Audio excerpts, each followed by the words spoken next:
Welcome to Firearms of America. Today, as you guys can see, I have another pair of Bates boots for a review. Let's open up the box and see what we got here. These are Bates USMC.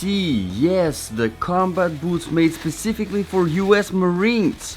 So, we have a US made boot, 80% Wolverine Warrior leather, 90% nylon, currently $215 on Amazon. The link is in the description below.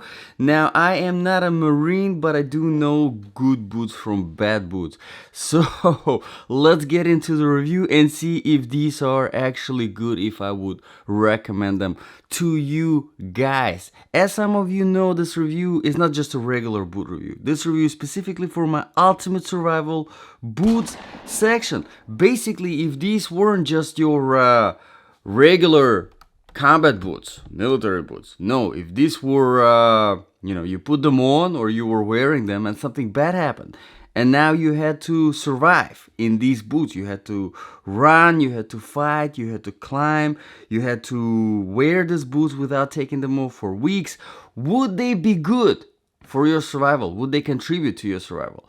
Well, how do we make the judgment? We make the judgment based on 8 different criteria. Let's begin. Criteria number 1, the comfort level. And in order to test the comfort level of all the boots, all the shoes that I review on this channel, I do a 3-mile run, non-stop, and then a 5-mile walk. Again, non-stop, no pauses in between. And then I continue wearing the boots for the rest of the day, so that the total wear time is about 8 hours. This is a test I do for everything, so that I have kind of a baseline to judge on everything equally.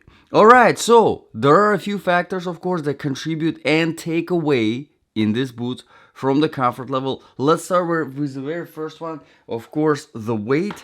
Now, this particular pair that I have here is a size 10, and let's see exactly how light or heavy they are.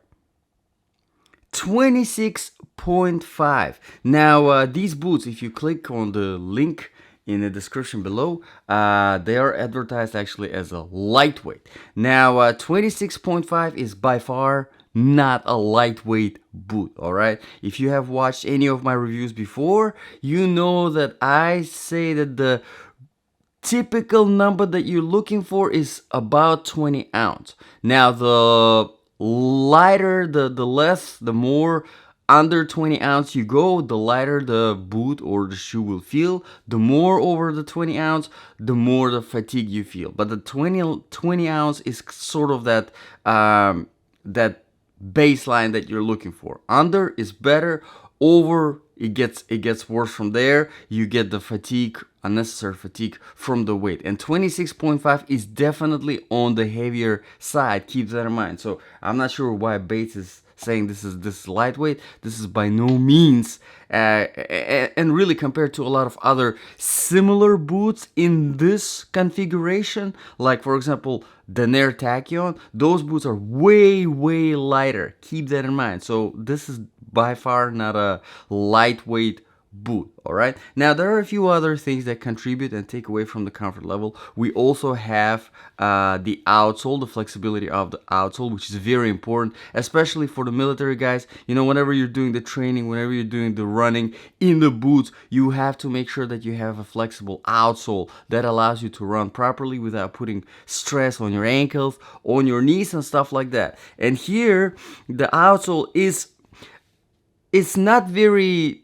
it's not too stiff, definitely on the stiffer side, but as you can see, the actual banding, whenever it happens more closer to the middle of the foot, which is not very good. You want something that is flexible throughout the whole bottom of the toe box and not closer to the middle, because this is not a proper foot bend whenever you're running. So this is another little thing that Bates kind of, I think got wrong a little bit in this boot. But let's move on to the inner sole. Let me take out the inner sole so that you can see what we got here. The inner sole overall is not bad, but keep in mind, once you remove it, there is really nothing else. It goes straight into the hard the outsole rubber. All right, so the inner sole we have really nothing much, nothing crazy. There's decent amount of cushioning in the heel, not much cushioning at the front, but you do have some heel bed and some arch support. Not much, but you do have some arch support over here. So overall, not a bad inner sole. I would say nothing impressive, nothing crazy, but it's alright, it does the job. Now you also have, of course, the boot itself, and it's the material itself is pretty good. It's fairly soft, except for the toe box part, which is, I mean, normal. You kind of do get usually a reinforced toe box. Don't get me wrong, this is not a composite toe or steel toe or anything like that, but there is some reinforcement going on here, which is pretty good. Will gives you some protection, which we'll talk later about in the protection section. But overall, pretty good whenever it comes to the boot itself. Keep in mind, you will need some longer socks. This material does not feel good on your skin, so you want to make sure that you have a long sock that kind of keeps you away from feeling this on your skin. This does not good. This does not feel good on your skin.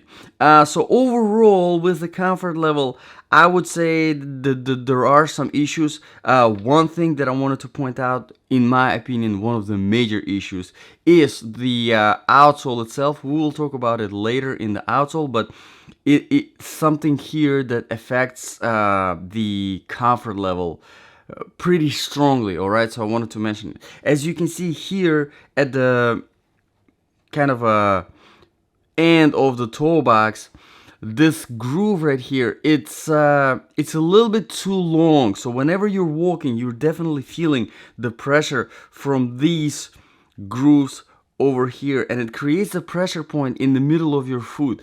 At the beginning, it doesn't feel like a big deal, but over about a mile or 2 or 3, you definitely start feeling that pressure point, and it does not feel good. Now, over a few months, this might break in, but I'm not the type of person that believes in this whole freaking break-in. You're getting a boot, it better be freaking comfortable out of the box, and not something that you need to wait 3-4 months for it to kind of adjust to your foot shape, right? So this Bates, definitely, I don't know how they're testing, I don't know if they're wearing their boots that they make, but they definitely need to wear this boot themselves and feel it for themselves, because this is not good.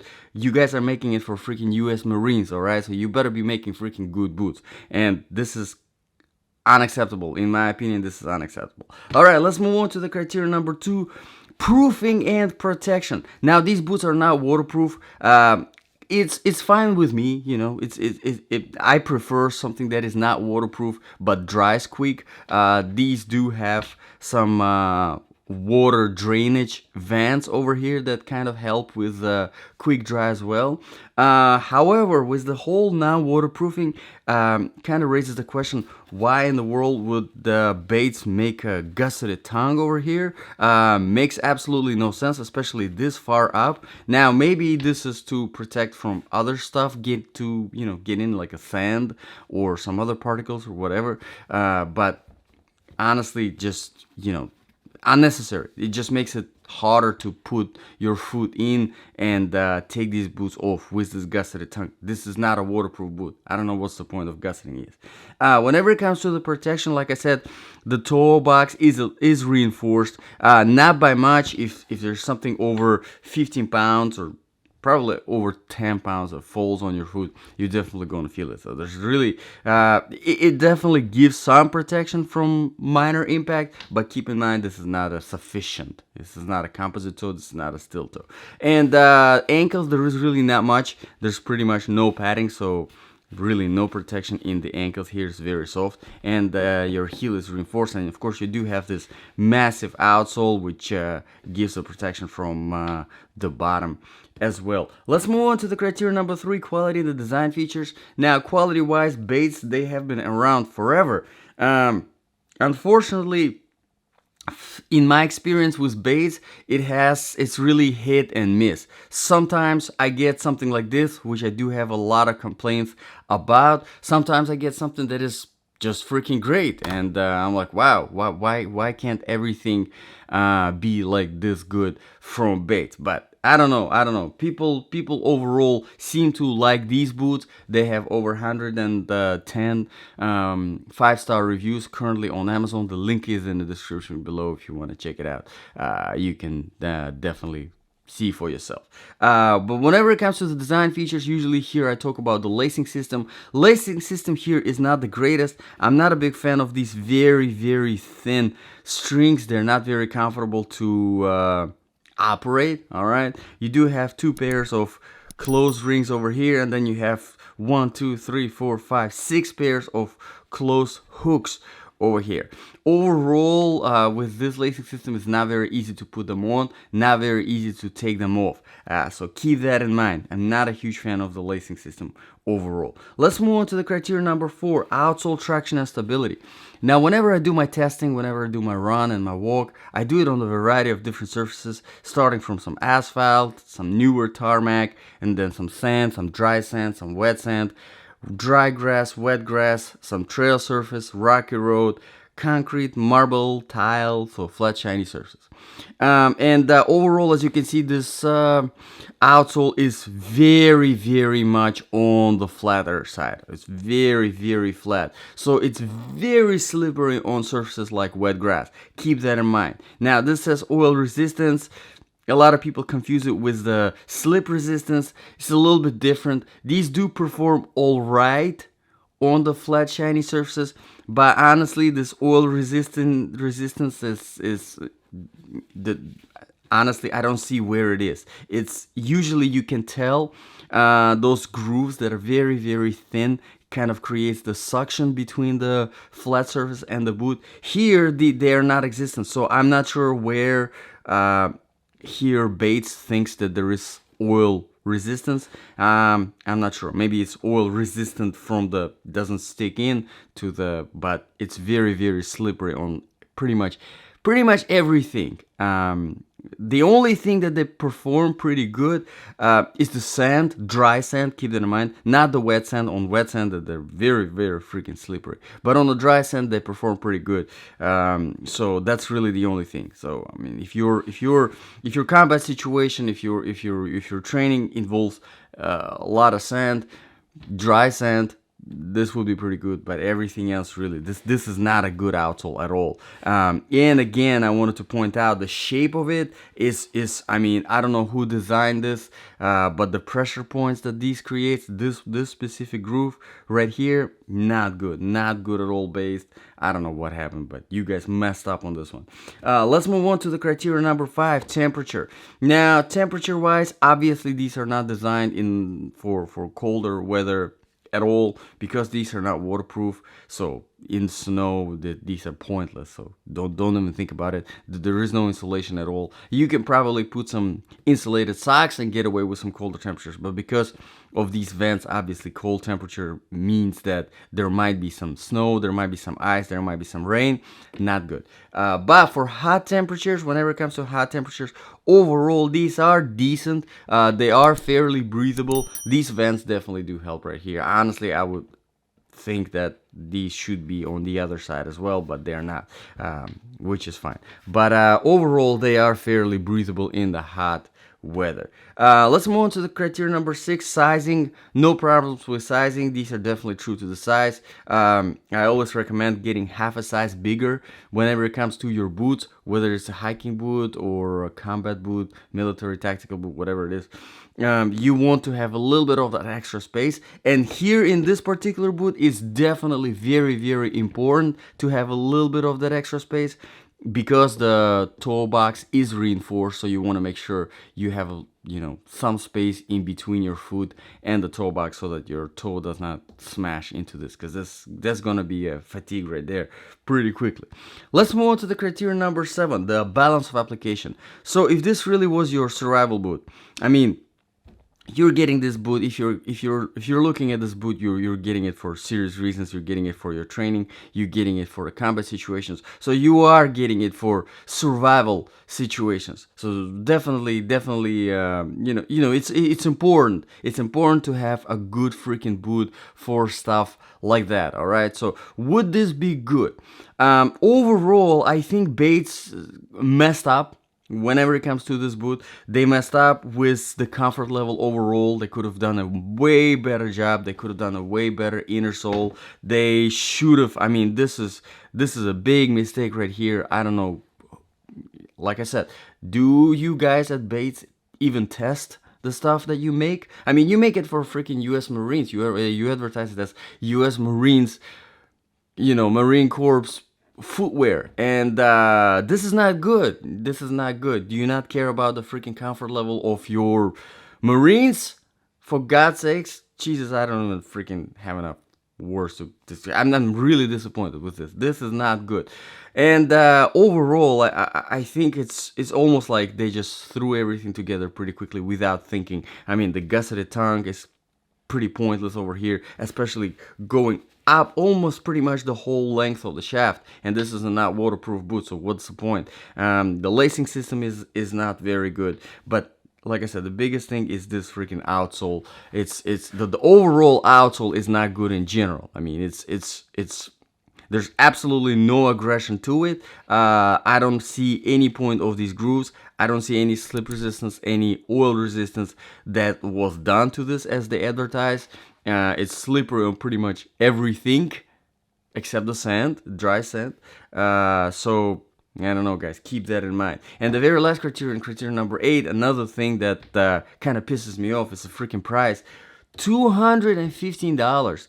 $215. I think this price is outrageous for what these boots provide. I mean, there's so much competition in that price range. Even from Bates themselves, there are much better boots from Bates in much lower price range. There's plenty of good stuff from Salomon. There's plenty of good stuff from Danair. There's plenty of good stuff from Rocky in much cheaper price range. So honestly, I don't know why $215, how they justify this, but $215.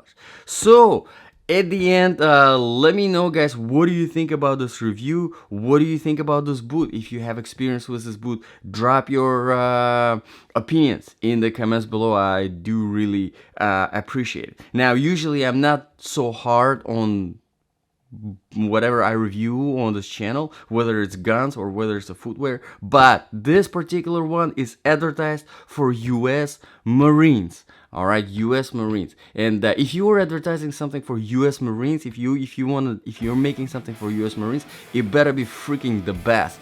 It better be freaking as good as it can freaking be. And this is by far not that. So let me know your opinions in the comments below. Thank you very much, guys, for watching. I really appreciate it, and I'll see you guys in the next video.